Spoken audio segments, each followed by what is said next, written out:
नमस्कार दोस्तों, राम राम। मैं मीना ब्लॉग अपने यूट्यूब चैनल में आप सभी का स्वागत करती हूँ। मैं आप सबके बीच में लाना चाहती हूँ गारी गीत। हमारा गारी गीत पसंद आए तो हमारा लाइक सपोर्ट ज़रूर करिएगा।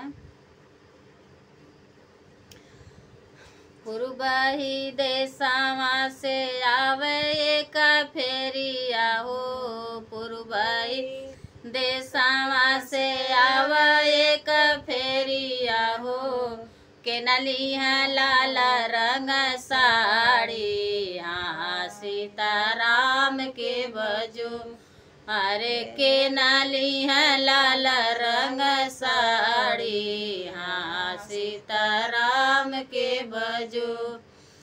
अपने महलिया से बोलली दुल्हा का बहनी, अपने महलिया से बोलली बसरू का बहनी, हमले बलाल रंग साड़ी, हाँ सीताराम के भजो, अरे हमले बलाल रंग साड़ी, हाँ सीताराम के भजो। हमले बलाल रंग साड़ी, हाँ सीताराम के भजो। सड़िया पहिरी जब निकल बहरवा हो, सड़िया पहिरी जब निकल बहरवा हो, पुरवा बहेला ललकारी, हाँ सीताराम के भजो, अरे पुरवा बहेला ललकारी, हाँ सीताराम के भजो। सड़िया तउड़वन कर काशी बनारस हो, सड़िया उड़वन कर काशी बनारस हो, सड़िया तउड़वन कर काशी बनारस हो, चोलिया तउड़ जमुना पार, हाँ सीताराम के बजो, यारे चोली उड़ला जमुना पारी, हाँ सीताराम के बजो। सड़िया तपावन कर पुलिस दरोगा हो, सड़िया तपावन कर पुलिस दरोगा हो, चोलिया तपावेला सिपाही, हाँ सीताराम के भजो, अरे चोलिया तपावेला सिपाही, हाँ सीताराम के भजो।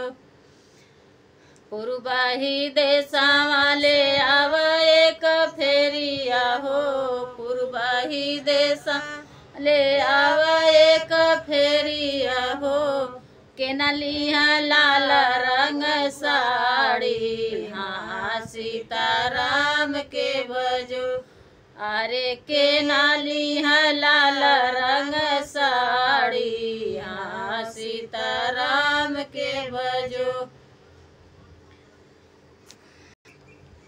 पुरबही देशवा ले आव एक फेरिया हो, के नलिहा लाल रंग साड़ी, हाँ सीताराम के भजो, यारे के नलिहा लाल रंग साड़ी, हाँ सीताराम के भजो।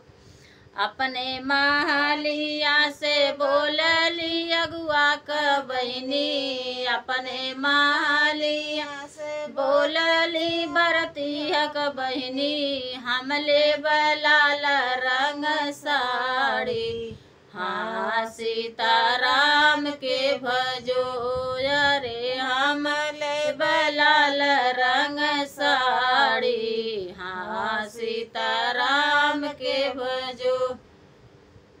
सड़िया पहिरी जब निकल बहरवा हो, सड़िया पहिरी जब निकल बहरवा हो, पुरवा बहेला ललकारी, हाँ सीताराम के भजो। अरे पुरुआ बहेला ललकारी, हाँ सीताराम के भजो। सड़िया त उड़े उनकर काशी बनारस हो, सड़िया त उड़े उनकर काशी बनारस हो। चोलिया त उड़े जमुना पारी, हाँ सीताराम के भजो। चोलिया उड़ला जमुना पारी, हाँ सीताराम के भजो।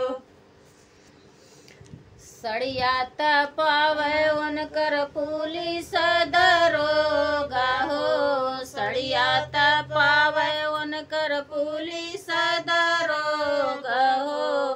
चोलिया त पावेला सिपाही, हाँ सीताराम के भजो। अरे चोलिया त पावेला सिपाही, हाँ सीताराम के भजो। के नाली है लाल रंग साड़ी, हाँ सीताराम के भजो।